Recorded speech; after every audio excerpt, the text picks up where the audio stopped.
Chapter 31 Memoriam. When they arrived at the door, in a corridor full of mirrors, Daniel leaned close to the gold nameplate. Memoriam. This is it. From somewhere deep in the Emporium came a rumble. The floor trembled. Daniel ran his fingers along the wall, tracing hairline cracks.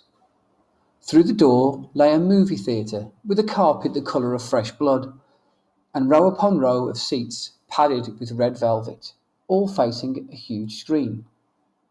Something happened to the air beside Daniel, and the shadows moved, turning into the shape of a man. The man was tall and gaunt, with sandpaper rough skin and a patch over his left eye.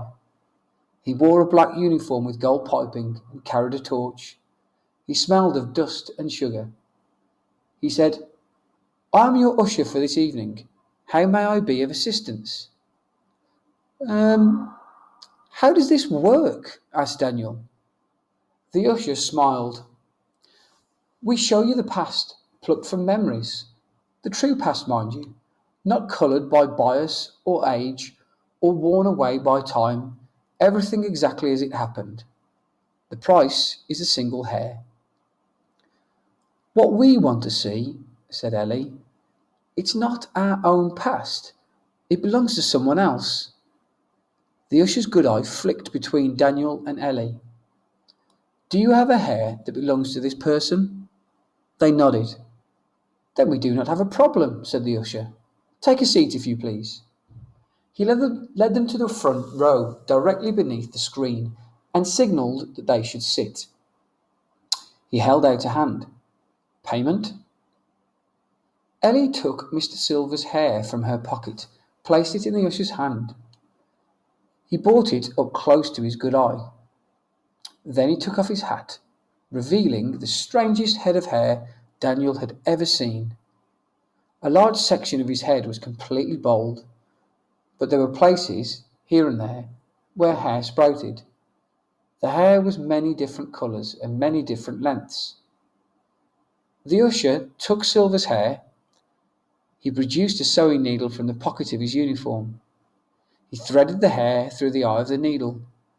Then he raised the needle to his head, pressed the end into his scalp, and proceeded to sew Mr. Silver's hair into his own head. When he was satisfied that the hair was in place, he replaced his hat and sat in the empty seat next to Daniel, who had watched all of this with horrified fascination. Now we can begin, the usher said. What exactly would you like to see? We need to find out the story between Mr. Silver and Vindictus Sharp, said Daniel. Anything from Silver's memories that can help us understand Sharp a little better. And if there's anything in there we can use against him, all the better.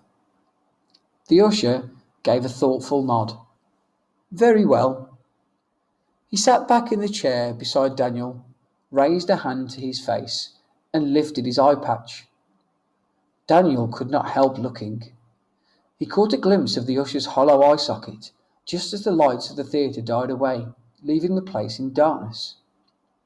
Then the usher's body straightened out, became rigid, and a beam of white light erupted from his empty eye socket and thundered onto the screen. A crackling noise tickled Daniel's ears, like the scratching of a record. The screen was filled with flashes of white, which slowly resolved into a grainy picture. A snow-covered city in the dead of night, a lone figure climbing the steps of a serious-looking building covered in gargoyles. And they saw it all.